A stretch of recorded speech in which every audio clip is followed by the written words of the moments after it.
Good evening. I'm Courtney Graham with the Engagement Department at the Art Institute of Chicago. Welcome to this evening's TRAP virtual lecture featuring Senju's Waterfall for Chicago. The TRAP Japanese Art Lecture, sponsored by James M. and Carol D. Trapp, was established in 2010 to present the latest work of scholars and artists to audiences in Chicago and beyond. We thank the Trapp family for their support. We're so glad to have you all joining us virtually, and we hope this digital format can offer a chance to stay connected to the Art Institute from home. We'll begin with a brief review of some of the features we'll be using today. This program will be shared in presentation mode, so we've turned off videos and microphones for attendees. For optimal viewing, please select full screen mode under the view options in the top right corner of your screen. Throughout the presentation, you're invited to share questions through the Q&A feature at the bottom of the screen. We look forward to answering some of those at the end of the presentation. Closed captions are available and can be turned on via the controls at the bottom of the screen as well.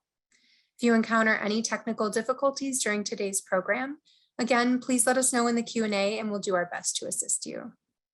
This program is being recorded, so if you'd like to revisit it in the future, you'll be welcome to do so. Now it is my pleasure to introduce Janice Katz, the Roger L. Weston Associate Curator of Japanese Art, who will kick things off for us tonight. Thank you, Janice. Thank you so much, Courtney. I'm very excited to bring you this year's TRAP Japanese Art Lecture featuring the artist Senju. We spoke to him about his exhibition, Waterfall for Chicago, that's now on view in the gallery within the museum, designed by architect Tadao Ando.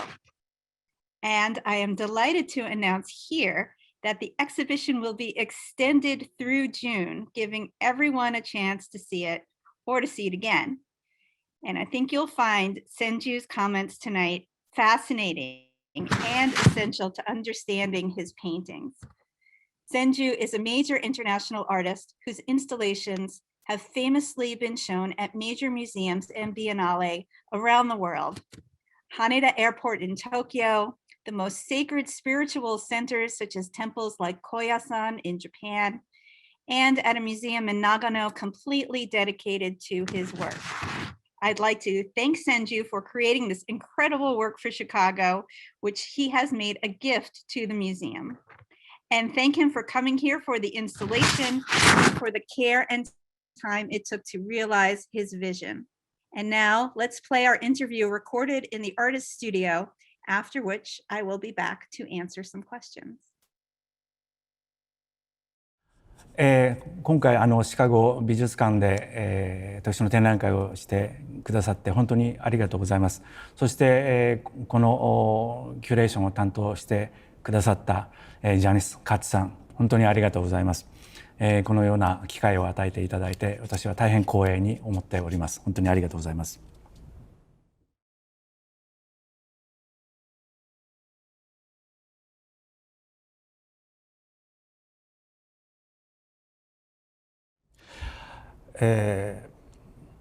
まず最初に安藤忠雄さんのこの作られた空間を拝見いたしまして、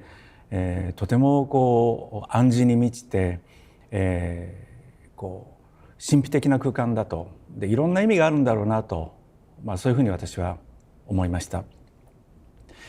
しかし安藤さん旧知のとても親しくしていただいている方なんですが、そこで答えを聞いてしまうのではなくて、私自身がこの空間の持つ意味は一体どういうことなんだろうというふうに考えるという、そういうところから私はそのコミュニケーションを始めたいと思ったわけです。でそれがやはりとても尊敬する安藤さんに対する私の接し方だと思いましたし、それとこの作品というのはその見る方が、この会場に入ってくる多くの方がこの空間は一体どういう空間なんだろうというふうにまず考えるところから始まる。そのどなたとも同じその場所にまず立ってみようと。安藤さんに聞いてしまうのではなくて、自分もその観客の一人としてこの空間を体験することから始めようと思ったわけですね。でそうしますと、まず入って16本の木の柱が立ってるわけです。やはりこれはとても驚きますよね。これ何だろうと普通思います。で、私もそれをいろいろ考えてみたんですが、古代からさまざまな文明、文化において16という数はある意味で言ったら完全とか、または完璧、または完成されたという、そういうことを象徴する数であるということに気がついたわけです。そうやって考えてみますと、その16本の柱を越えてこの空間の中に入っていくということは、ここではないどこかに一つ抜け出していく、そういう装置なのではないかと、そういうふうに私は考えたわけです。で、ここではないどこかというのはどういうことかというと、ある意味では心の中かもしれない、または時間や空間を一気に超越することかもしれない、または何でしょうね、もっと全然違った空間へものの考え方に入っていくことかもしれない。そうやって中に入っていくと開かれた場所があって、でそこに展示の壁があるわけですね。でその展示の壁というのも突き当たりは間口が狭いんですね。で、入った進行方向の右手の間口はやや広いんですね。でそれにもやはり意味があるだろうと。でそれはどういうことなのかなと私なりに考えた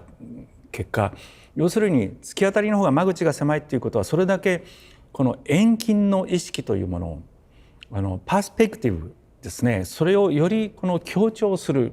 それを覚醒させる、意識を覚醒させる、そういう意味があるのではないかと思ったんですね。つまり空間的な、もうそこの与えられているスペースよりもはるか遠いところまでどこまでも進んでいくような空間のイメージ、そして16本の柱を通り越えて中に入ることによってものすごい長い時間を超越した、そういうふうな意識、そういうことを持つところからこの空間というものの持っているその時間と空間を超える神秘性が始まるのかなと、そういうふうに私は理解をしたわけです。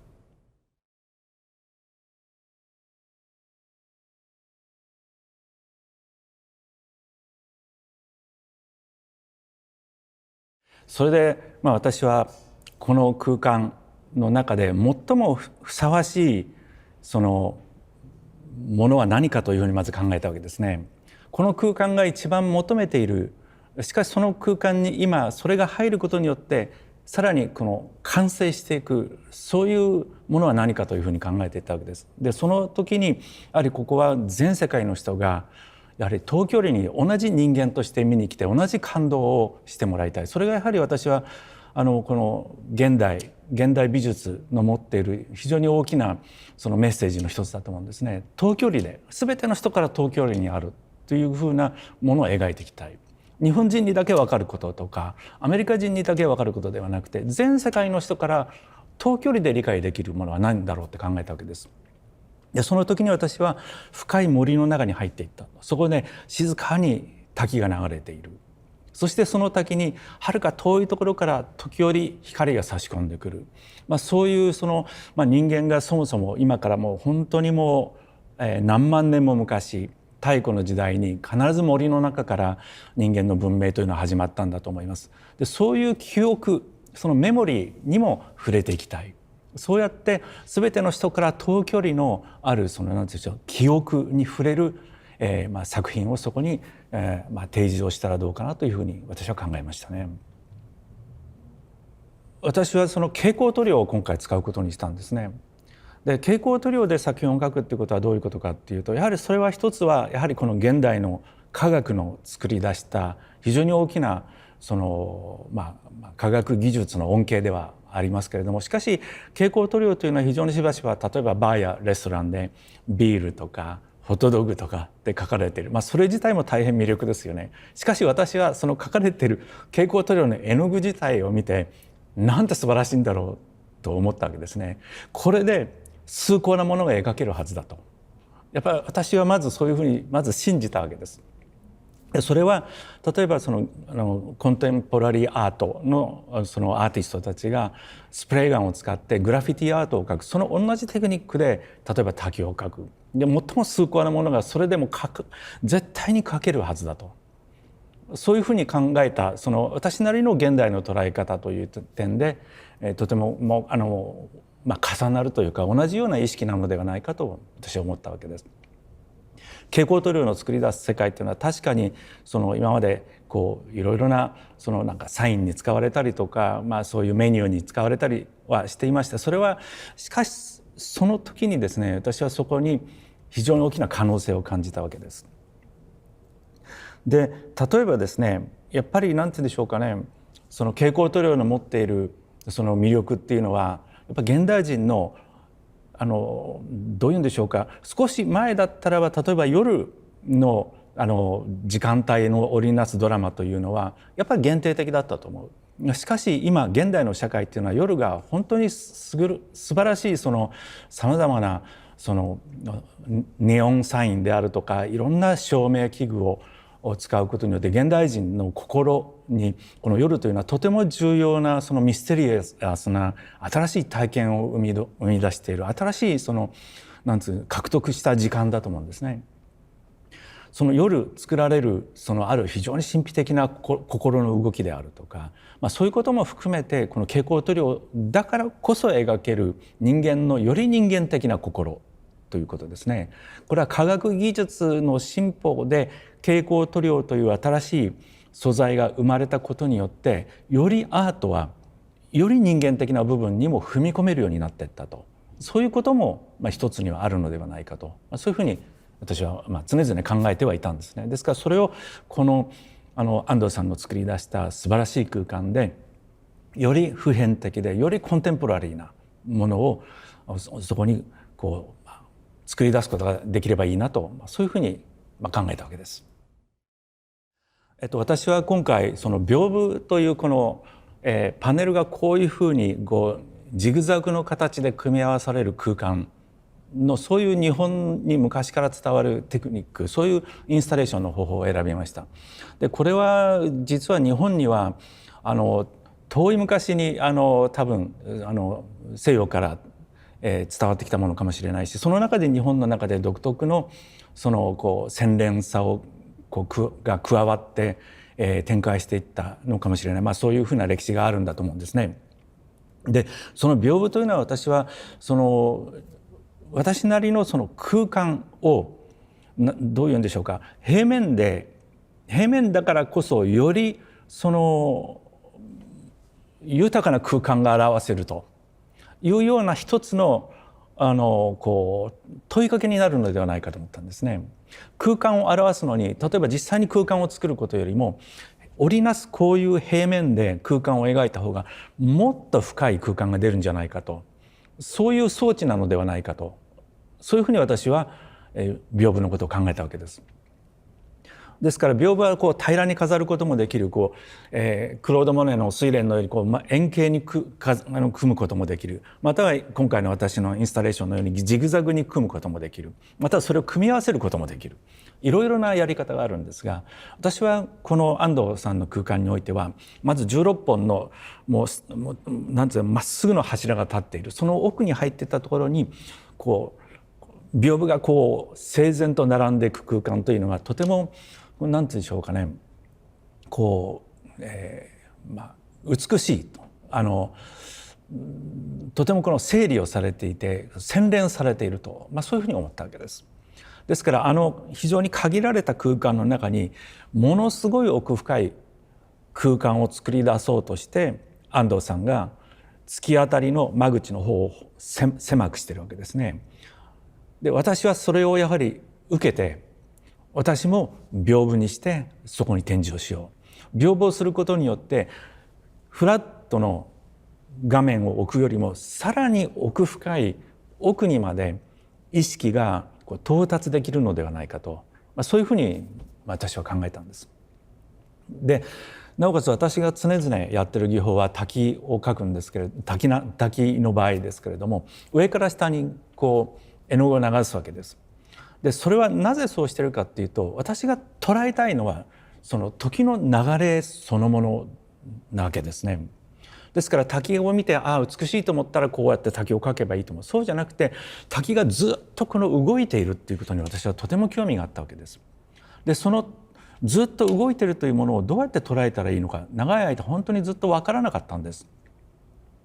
でも私はアメリカの現代美術がとても好きで、アメリカの現代美術の大きな特徴っていうのは何か言おうと思ったことがあったらそれを可能な限りストレートにダイレクトにそれを表現するっていうのはアメリカの現代美術のとても優れた面白いところだというふうに私は理解をしています。ですから滝を描くんだったらば滝を描くんじゃなくて実際ピグメントを上から下に流してしまおうと。で絵の具による滝を作ってしまおうと、そういうふうに考えたんです。それがこの技法なんです。ですからこれはそれでいながら私は日本の美術に対してとてもその醸し出す雰囲気の静けさであるとかあるその崇高さであるとかを私はとても惹かれているんですね。ですから静かさとかその崇高さというものを失わないでなおかつアメリカの現代アートから私が学んだなるべくダイレクトに何かをこう表現をしていく。滝を表現するんだったら上から下に絵の具を流してしまおうと。その両方のこのフュージョンっていうかこうハイブリッドというかですね、それがこの私の滝の作品なんです。ですから言ってみれば私の滝の作品っていうのは日本の美術の良さと日本の昔からの美術の良さとアメリカのコンテンポラリーアートの良さっていうものをある意味でこの両方が加わって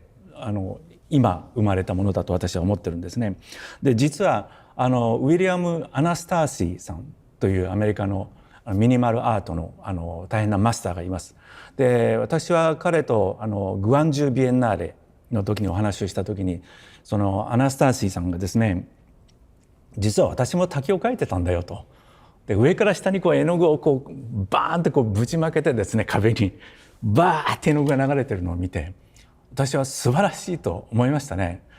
やはりこの滝を見て上から下に絵の具が流れてるその迫力というかその面白さを伝えようと思ったのは私だけじゃなくてやっぱり多くのアーティストがそれをやっぱ感じてるんだと。で私はアナスターシーさんに「あなたは私のおじいさんですね」というふうにお話をしたことがあります。とにかくそれは日本人でもアメリカ人でもまた世界の誰でも滝を見たらそこがこう動いてるということが素晴らしいと思うわけですね。でそれを何とかして表したい。で加えて私の場合はそれがずっと動いている。その動いているものにとても神聖なもの、神秘的なもの、そういうものを感じるというのが日本の美術から日本の古い美術からずっと学んできたあるこのサブライムっていうかそのなんかこう崇高なイメージだったんですね。そういうものも加えていきたい。でそういうことで考えた場合今回の例えば蛍光塗料を使う今回の安藤ギャラリーの作品なんかもまさに私が考えているあるこのミステリアスでサブライムでしかしアメリカのコンテンポラリーアートの影響をとても大きく受けたその私というアーティストの、とてもこう誇るべき作品だとそういうふうに思って私はとても満足をしています。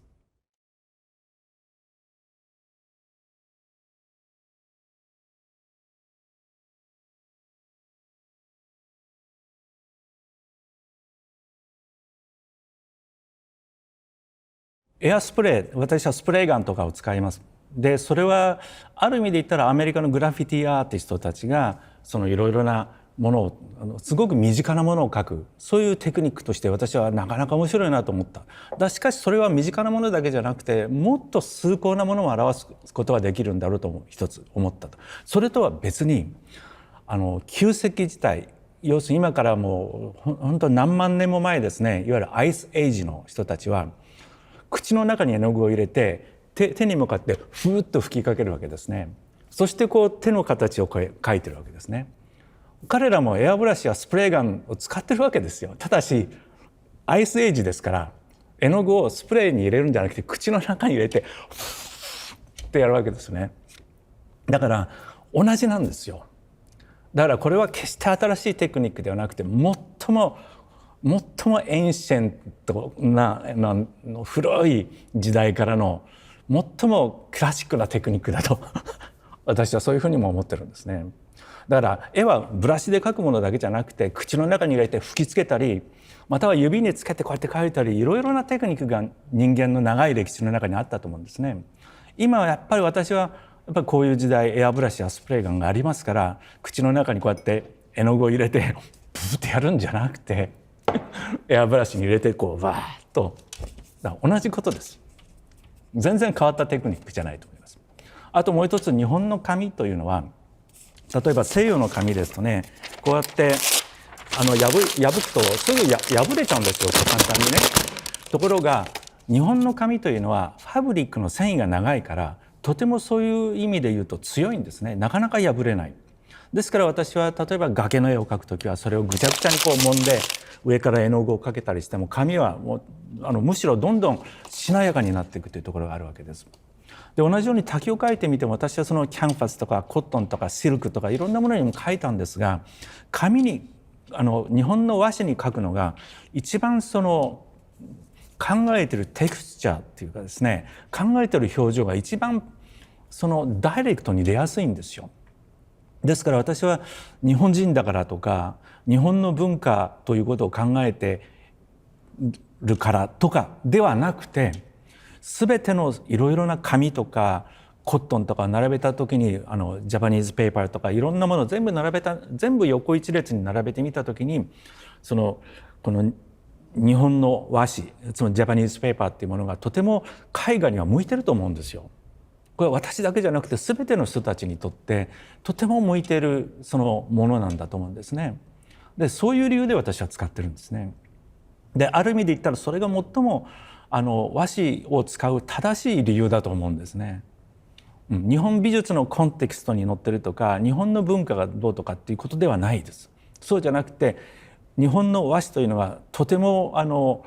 絵を描くのに向いてるんですよね。とても強靭だししなやかだしでそういう理由で私は今も紙を使ってますね。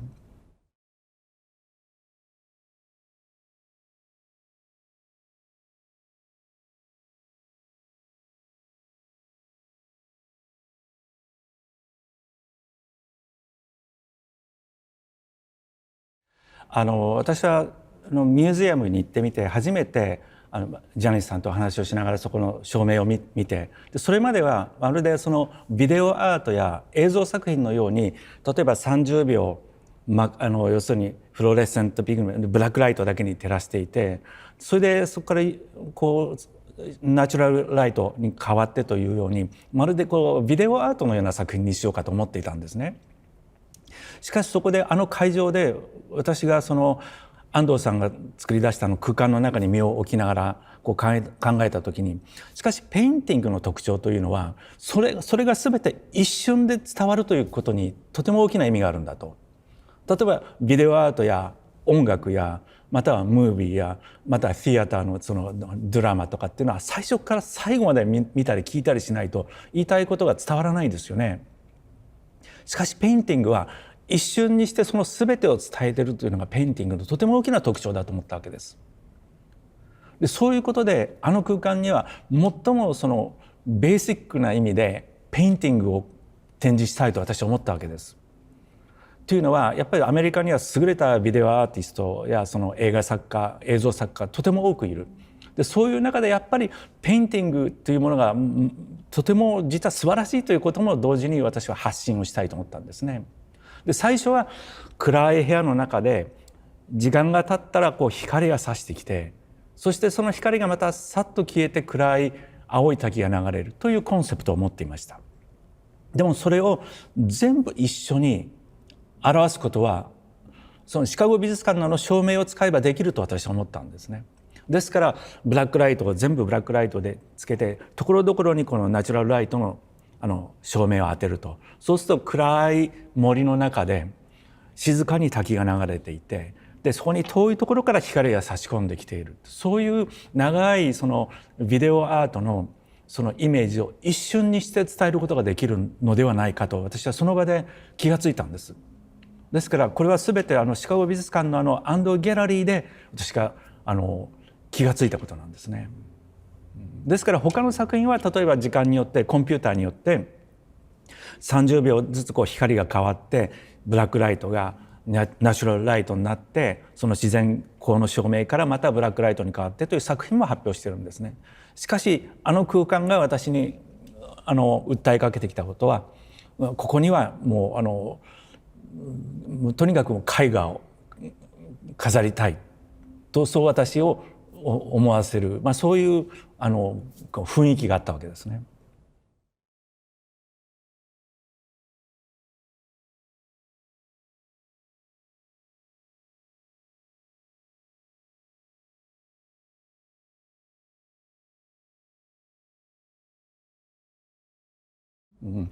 アートって何かっていう考えてみますとですね、アートというのはその時代で欠落していること、または足りないもの、または、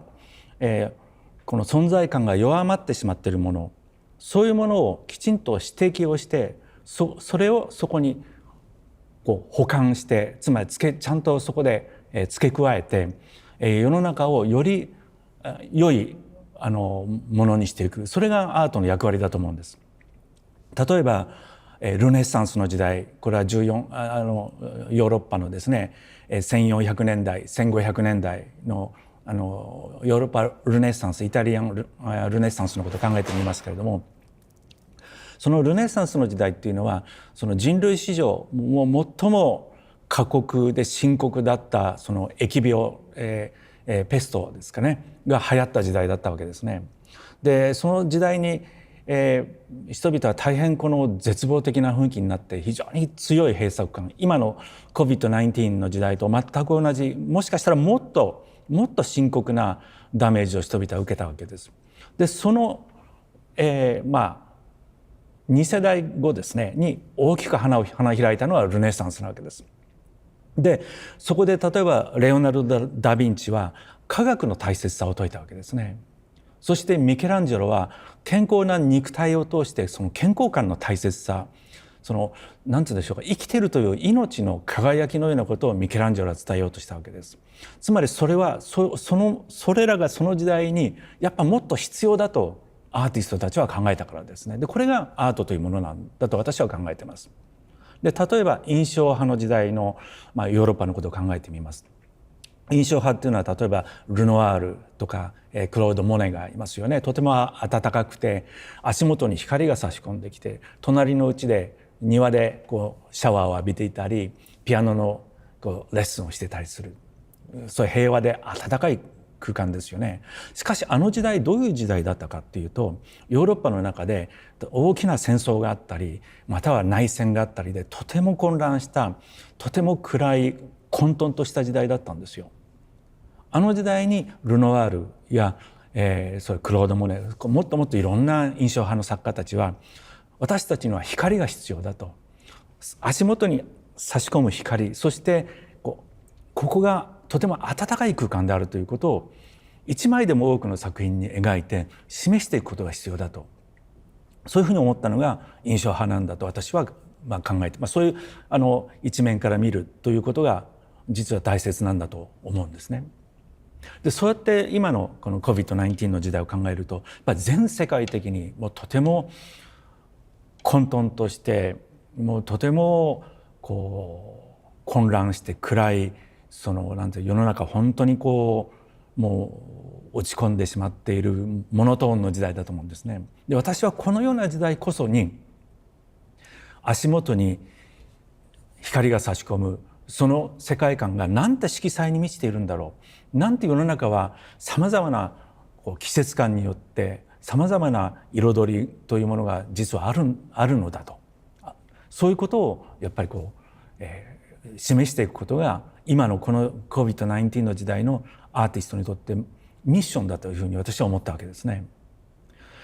確かに私たちの住んでいるこの自然というのはとても手に負えない恐ろしいなんて言うんでしょう、そういう力を振るうそういうものであるということは非常に強く自覚しなければいけないと思うんですね。人間の力だけでコントロールできるものでは決してないということをいろいろなことが教えてくれる。それは例えば COVID-19 もそうですし、日本に来たいくつかの最近来た大きな津波であるとか地震であるとか、そういうことを通しても自然というのはとても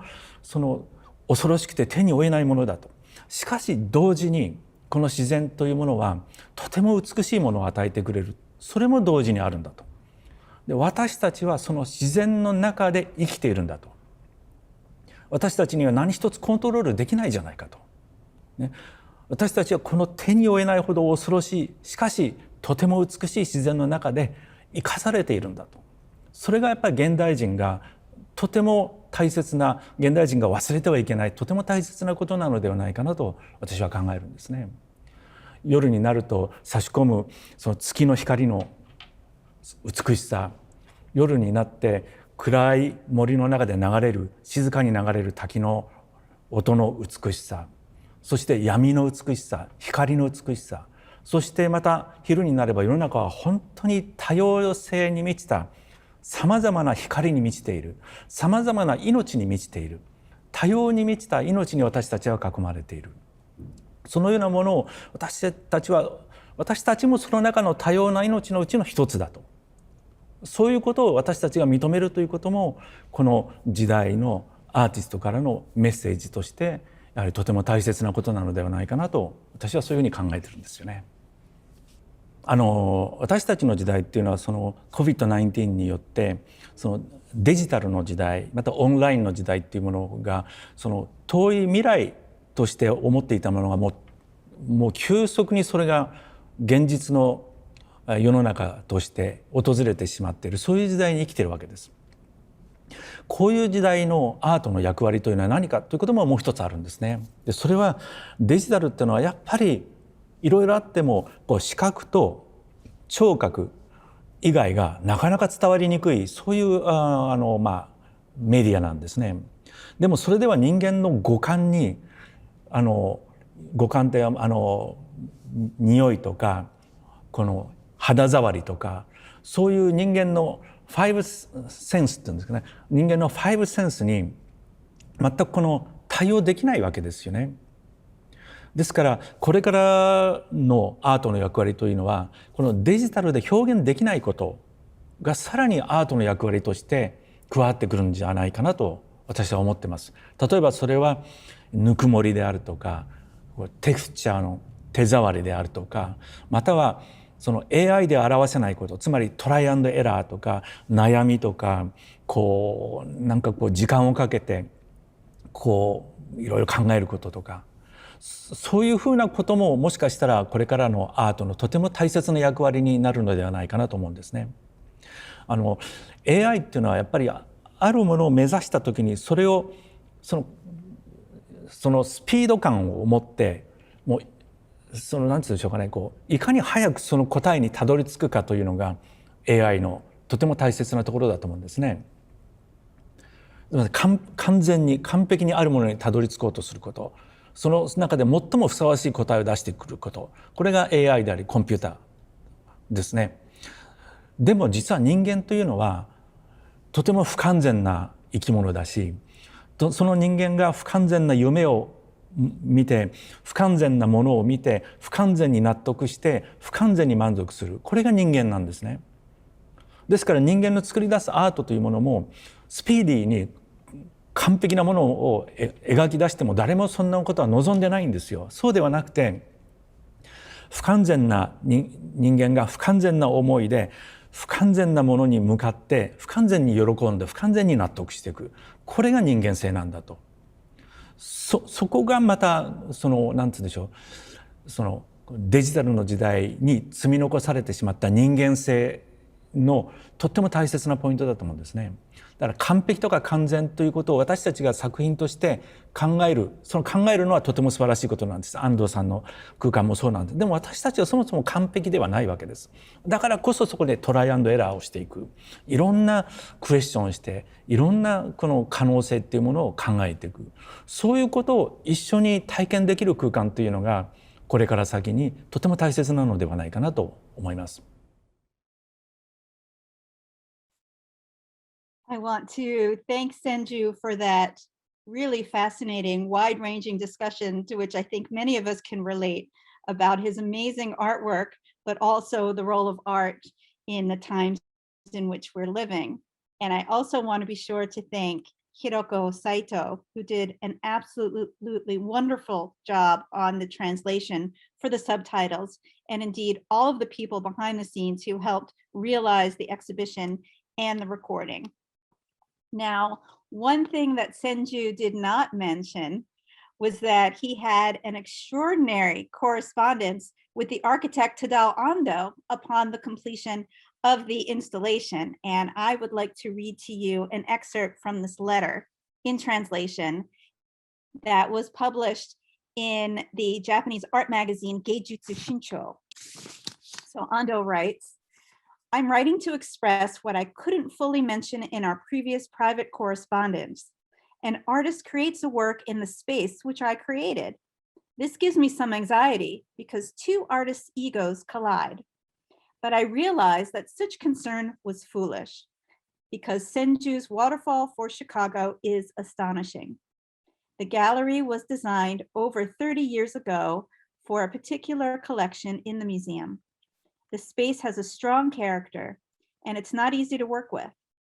But you have used it fully as its own character and added a new creation and brought new life into the space. It has reminded me what collaboration is all about. You understand that what is depicted is water, its nature as the source of life, earth and its soul. I'm amazed at your focus and commitment to such difficult themes with continued passion. A modern society that has lost sight of its way, swallowed by the torrents of time. What is needed is exactly this, thoughtfully and persistently re-questioning life and its meaning." I think that is absolutely remarkable. And with that, I'm happy to take some questions. Thank you so much for sharing that with us, Janice. We have some questions from the audience now. Let's start with what drew you to Senju's work when thinking about this installation? That's a wonderful question, which I could certainly talk about at length. Because my work is focused on traditional Japanese art, I don't always get the chance to work with contemporary artists, but when I do, it's turned out to be some of the most joyful moments of my career. And I went to see Senju in his studio in March 2019. And he told me about his idea of doing a work for Chicago, for the Ando Gallery specifically. And we began to talk about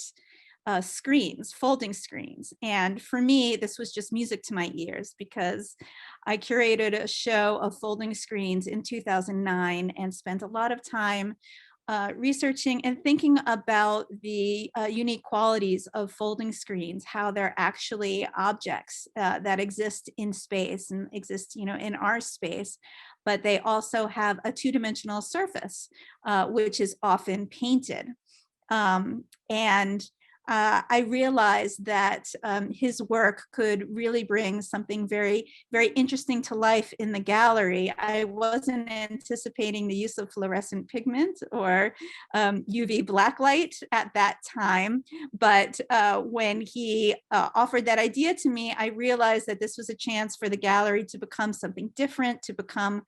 much more an immersive experience, which is something that I always wanted to do. And I thought that was wonderful. Thank you, Janice. And you just touched on it, but we did have a question about the lighting. Could you talk a little bit about the special lighting for this piece? Yes, I'm happy to. The lighting took really a lot of tweaking to get it just right, and we haven't had that amount of careful consideration of the lighting in the gallery as part of the artwork itself before. So basically what we have in the gallery, and this lighting was updated just a few years ago, thankfully, is that we have two lighting tracks above where the works of art are displayed. And so on one lighting track, we have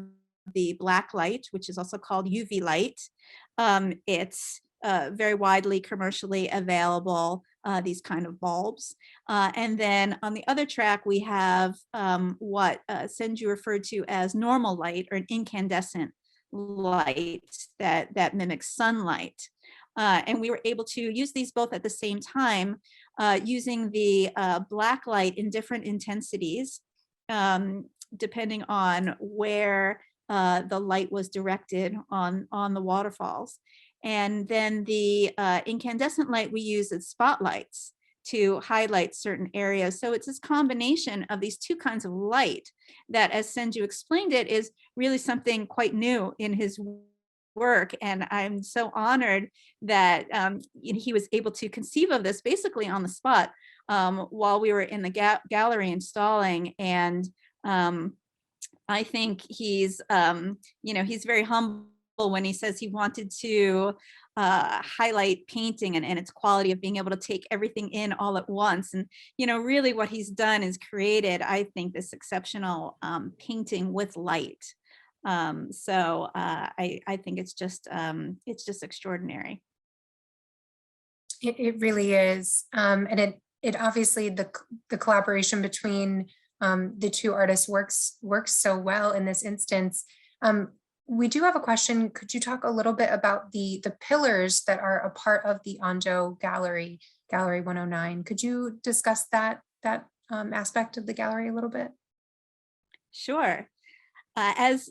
many of those joining us might know, the Ando Gallery, as we call it, it was commissioned from architect Tadao Ando in 1989. And so it was completed in 1992. And the gallery has these very distinctive 16 pillars